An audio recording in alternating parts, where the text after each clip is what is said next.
Silver screen presenting apostle. ये कहानी आज से 120 साल पुरानी है, जहां पर हमें थॉमस नाम के एक आदमी को दिखाया जाता है जो पहले क्रिश्चियन मिशनरी हुआ करता था, लेकिन अब उसका इन सब चीजों से विश्वास उठ चुका है। थॉमस जब अपने घर पर आता है तो उसे पता चलता है कि एक कल्ट ग्रुप ने उसकी सिस्टर को किडनैप कर लिया है, जिसको फ्री करने के बदले वो अच्छे खासे पैसे डिमांड कर रहे हैं। थॉमस अपनी सिस्टर को किसी भी कीमत पर बचाना चाहता है, इसीलिए वो उस आइलैंड की तरफ निकल पड़ता है जहां पर उस कल्ट ग्रुप ने उसकी सिस्टर को किडनैप करके रखा है। दरअसल उस कल्ट ग्रुप के सभी मेंबर्स उसी आइलैंड पर, जिसका नाम वेल्श है, वहां पर रहते हैं। थॉमस कहता है कि मैं भी उस कल्ट ग्रुप का एक फॉलोअर हूं, इसीलिए उसे एक टिकट दी जाती है। लेकिन थॉमस की टिकट बाकी सभी लोगों से अलग होती है। वो समझ जाता है कि आइलैंड पर पहुंचने के बाद कुछ न कुछ गड़बड़ होने वाली है, इसीलिए वो अपने एक फेलो पैसेंजर के साथ अपनी टिकट को बदल देता है। और जब इस सब के सब आइलैंड पर पहुंचते हैं तो जिससे थॉमस ने अपनी टिकट को बदला था उसे कल्ट ग्रुप के लोग पकड़ लेते हैं, क्योंकि उस टिकट का मतलब ये था कि ये आदमी पैसे लाने वाला है। दरअसल थॉमस को वहां पर पैसे ले जाने थे, लेकिन अब थॉमस की जगह उस दूसरे आदमी को पकड़ लिया जाता है। वहीं थॉमस दूसरे लोगों के साथ आगे बढ़ जाता है, जहां पर वो देखता है कि इस आइलैंड पर जितने भी लोग रहते हैं उनका बिहेवियर सबसे अलग है। साथ ही इन सबको यहाँ पर एक बॉटल दी जाती है और ये सब के सब इसके बाद एक कमरे में जाते हैं, जहां पर इनके सामने मैल्कम आता है, जो यहाँ का लीडर है। उसी ने अपने दो दोस्तों के साथ मिलकर इस कल्ट को बनाया था। वो सबको कहता है कि यहाँ पर ना कोई अमीर है ना कोई गरीब, सब यहाँ खुशी खुशी रह सकते हैं, लेकिन तुम्हें यहाँ इस आइलैंड के रूल्स को फॉलो करना होगा। रात को थॉमस अपनी सिस्टर को ढूंढने के लिए अपने कमरे से बाहर निकल जाता है, जहां पर उसे पता चलता है कि लोगों के पास जो ग्लास की बोतल है उसके अंदर वो अपने खून को भरते हैं। थॉमस यहाँ पर एक कपल को भी देखता है, जो देखकर वो हैरान हो जाता है, क्योंकि ये इस आइलैंड के रूल्स के खिलाफ है। शादी से पहले यहाँ पर कोई भी एक दूसरे के साथ नहीं सो सकता। इन कपल में जो लड़का और लड़की हैं, ये दोनों लीडर के उन्हीं दोनों साथियों के बच्चे हैं, जिन्होंने उसके साथ मिलकर इस पूरे कल्ट को इस आइलैंड पर बनाया था। और अब इस पूरे आइलैंड को फर्टाइल यानी कि हरा भरा उपजाऊ रखने के लिए यहाँ पर एक गॉडेस होती है, जो कि एक बूढ़ी लेडी है। उसे ये जानवरों की बलि दिया करते थे, लेकिन जल्दी इनके सारे पैसे खत्म हो गए, जिस वजह से जानवर नहीं खरीद सकते। और इसीलिए आइलैंड पर जितने भी लोग हैं वो उस ग्लास की बोतल में अपने खून को भरते हैं ताकि वो गॉडेस को दे सकें। थॉमस की सिस्टर को भी इसीलिए किडनैप किया गया है ताकि उसके बदले इन्हें पैसे मिले और ये जानवरों को खरीद सकें। दरअसल धीरे धीरे पूरे आइलैंड की जमीन अब बंजर हो रही है। अब यहाँ पर जो लीडर होता है उसे शक होता है कि इनके बीच में कोई है जो इनका फॉलोअर नहीं है। वो सबको अपने पास बुलाता है। यहाँ पर एक आदमी राजा का भी होता है, जो यहाँ पर लीडर को मारने के लिए आया है। वो लीडर के ऊपर हमला करता है, लेकिन थॉमस उसे बचा लेता है, जिस वजह से उसे थॉमस के ऊपर विश्वास हो जाता है कि वो उसका खास आदमी बन सकता है। वहीं रात को इस आइलैंड पर एक फेस्टिवल होता है, सबके सब उसमें बिजी होते हैं। थॉमस को पता चलता है कि यहाँ पर कुछ सीक्रेट टनल्स हैं, जिसे लीडर और उसके दोनों साथी इस्तेमाल करते हैं। वो अपनी सिस्टर को ढूंढने के लिए उन टनल्स के अंदर जाता है, लेकिन लीडर को पता चल जाता है कि टनल के अंदर कोई है। वो उस पर गोलियां चलाते हैं, लेकिन थॉमस वहां से भागने में कामयाब हो जाता है। टनल से निकलकर वो एक दूसरी जगह पहुंच जाता है, जहां पर एक बूढ़ी औरत होती है जो उसके ऊपर हमला करती है। लेकिन थॉमस वहां से भागकर समंदर के किनारे जो केव्स होती हैं उनके अंदर चला जाता है, जहां पर कुछ मूर्तियां इनग्रेव्ड होती है। उसमें लिखा होता है कि सच में इस आइलैंड पर एक गॉडेस है जो इस पूरे आइलैंड को फर्टाइल करती है, जिससे लोगों को खाने के लिए फसल मिलती है। वहीं हमें लीडर को दिखाया जाता है जो एक बांध के अंदर जाता है, जिसके अंदर एक बूढ़ी औरत है, और वही इस आइलैंड की गॉडेस है, जिसे लीडर ने पेड़ों की जड़ों के साथ बांधा हुआ होता है। वो उसे टॉर्चर करता है, जबरदस्ती रक्त पिलाने की कोशिश करता है। दरअसल वो चाहता है कि एक बार फिर से ये पूरा आइलैंड हरा भरा हो जाए ताकि यहाँ पर खाने की कोई कमी ना हो। अगली सुबह हमें उस कपल को दिखाया जाता है जो लीडर के दोनों साथियों के बच्चे हैं। इनमें जो लड़की होती है वो प्रेग्नेंट हो चुकी है और अब ये दोनों के दोनों यहाँ से भागना चाहते हैं, क्योंकि यहाँ के रूल्स को इन दोनों ने तोड़ा है और अगर यहाँ कल्ट के लोगों को इस बारे में पता चल गया तो इन दोनों को मार दिया जाएगा।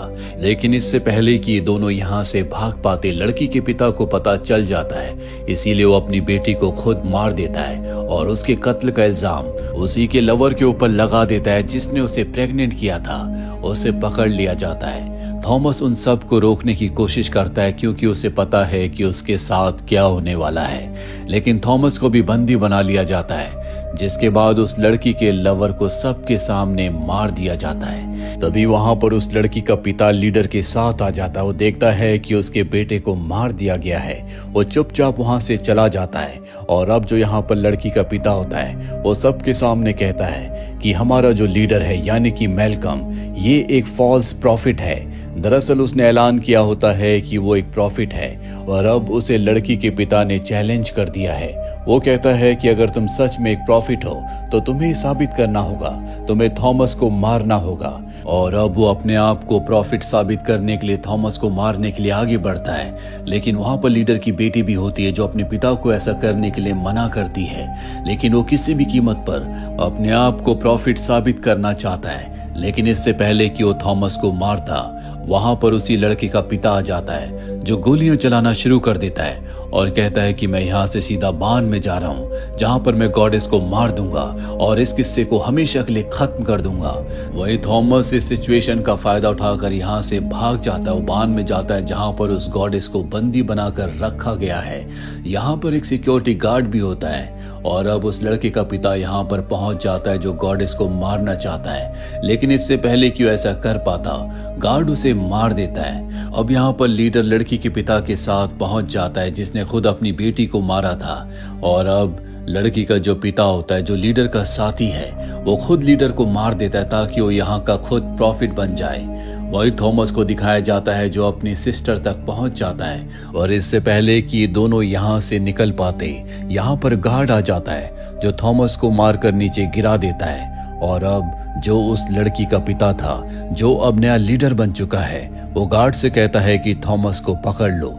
थॉमस को पकड़ लेता है और थॉमस की सिस्टर को नया लीडर अपने साथ ले जाता है। यहाँ पर जो गार्ड होता है वो थॉमस को मारने वाला होता है, लेकिन थॉमस अपने आप को आजाद करने में कामयाब हो जाता है। हालांकि ऐसा करने में उसकी कुछ उंगलियां भी कट जाती है, पर अब वो गॉडेस के पास जाता है जहाँ गॉडेस उसके दिमाग पर हाथ लगाती है और अब उसे पता चलता है कि यहाँ इस आइलैंड में क्या हुआ था। दरअसल यहाँ का अब जो नया लीडर बना है यानी कि उस प्रेग्नेंट लड़की का पिता, उसी ने इस पूरे आइलैंड की खोज की थी। उसे ही सबसे पहले पता चला था कि ये पूरा आइलैंड कैसे काम करता है, यानी कि गॉडेस के बारे में सबसे पहले उसे पता चला। जिसके बाद उसने अपने दोनों साथियों को इस बारे में बताया, जिसके बाद उन तीनों ने मिलकर गॉडेस को यहाँ पेड़ों की जड़ों के साथ बांधकर बंदी बना लिया। उसे जबरदस्ती खून पिलाने की, ज्यादा फीड करने की कोशिश की ताकि वो यहाँ की जमीन को और ज्यादा से ज्यादा उपजाऊ बना सके, लेकिन ऐसा हो नहीं पाया। साथ ही मैल्कम ने अपने आप को कहा कि वो प्रॉफिट है और खुद को यहाँ का लीडर बना लिया। पर अब उसकी मृत्यु के बाद यहाँ पर उसी प्रेग्नेंट लड़की का पिता नया लीडर बन चुका है जिसने इस आइलैंड की गॉडेस की खोज की थी। और अब गॉडेस थॉमस से कहती है कि मुझे मुक्ति चाहिए और जब तक तुम मुझे नहीं जलाओगे मुझे मुक्ति नहीं मिलेगी। उसके कहने पर थॉमस ऐसा ही करता है और जैसे जैसे गॉडेस जलती है पूरा आइलैंड भी जलना शुरू हो जाता है। थॉमस अपनी सिस्टर तक पहुंच जाता है जहां पर पिछले लीडर की बेटी भी होती है जिसे नए लीडर ने बंदी बना रखा है और अब वो उस नए लीडर के ऊपर हमला कर देता है। इन दोनों के बीच में हाथापाई होती है। थॉमस की सिस्टर और पुराने लीडर की बेटी थॉमस की मदद करते हैं जिस वजह से वो नए लीडर को मार देता है, लेकिन थॉमस भी जख्मी हो चुका है। आइलैंड जल रहा है, इसीलिए थॉमस अपनी सिस्टर को और पुराने लीडर की बेटी को कहता है कि तुम यहाँ से निकल जाओ, बहुत ज्यादा जख्मी हूं मैं, तुम्हारे साथ नहीं आ सकता।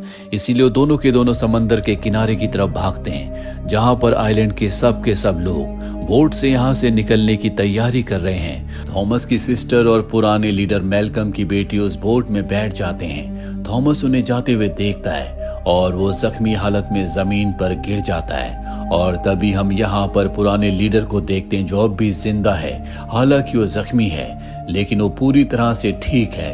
वही थॉमस जो जमीन पर गिर चुका है, उसके चारों तरफ ग्रास बढ़ना शुरू हो जाती है। जमीन के अंदर से रूट्स निकलती है जो थॉमस के शरीर के अंदर चली जाती है। साथ ही उसकी आंखें भी बदलना शुरू हो जाती है और जल्दी उसकी आंखें उसी गॉडेस की तरह हो जाती है। इसका मतलब ये है कि थॉमस अब इस आइलैंड का नया गार्डियन है। जिस तरह से पहले गॉडेस थी, अब उसी तरह से थॉमस है। थॉमस के चेहरे पर एक मुस्कुराहट होती है। मैल्कम उसे देख रहा है। दरअसल ये पूरी की पूरी कहानी हमारी दुनिया को रिप्रेजेंट करती है। जो गॉडेस होती है वो हमारी अर्थ है, जो हमें सब कुछ देती है। अर्थ की वजह से हमारा वजूद है, लेकिन इंसान कभी उस अर्थ की रिस्पेक्ट नहीं करते। उसे हमेशा पॉल्यूशन से, अलग अलग चीजों से, अलग अलग तरह के एक्सपेरिमेंट से गंदा करते हैं। एक तरह से इंसानों ने अपने लालच के चलते अर्थ को लगभग पूरी तरह से डैमेज कर दिया है और लगातार इंसान ऐसा करते ही जा रहे हैं। और जल्दी इंसानों ने अपने आप को नहीं रोका तो गॉडेस की तरह हम भी एक दिन इस अर्थ को खो देंगे। इसीलिए हर एक इंसान का फर्ज है कि वो कोई ऐसा काम ना करे जिससे एनवायरनमेंट को नुकसान पहुंचे। उम्मीद करते हैं कि ये कहानी आपको पसंद आई होगी।